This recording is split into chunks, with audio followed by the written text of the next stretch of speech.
পেলেন জামাত নেতা এটিএম আজহারুল ইসলাম। মানবতা বিরোধী অপরাধের মামলায় মৃত্যুদণ্ডের রায় নিয়ে জামাত নেতা এটিএম আজহারুল ইসলামের করা আপিলের শুনানি শেষে প্রধান বিচারপতির নেতৃত্বাধীন ৭ সদস্যের বেঞ্চ এই রায় ঘোষণা করেন। পর্যবেক্ষণে আদালত বলেছেন, ফৌজদারি দণ্ডবিধি লঙ্ঘন করে এই মামলায় সাজা দেওয়া হয়েছিল। পতিত শেখ হাসিনা সরকারের আমলে শুরু হয় স্বাধীনতা যুদ্ধে মানবতা বিরোধী অপরাধীদের বিচার কাজ।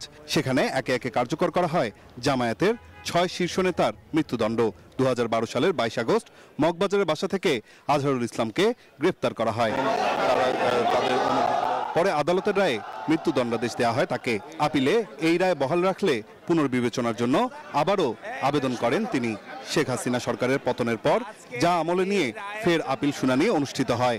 আদালত পর্যবেক্ষণে বলেছে, সাক্ষ্য প্রমাণ বিচার না করেই এই মামলার রায় দেওয়া হয়েছিল।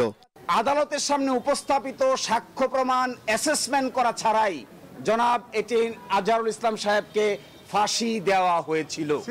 এই রায়ের মাধ্যমে আমরা মনে করি সত্য জয়ী হয়েছে, মিথ্যা পরাজিত হয়েছে।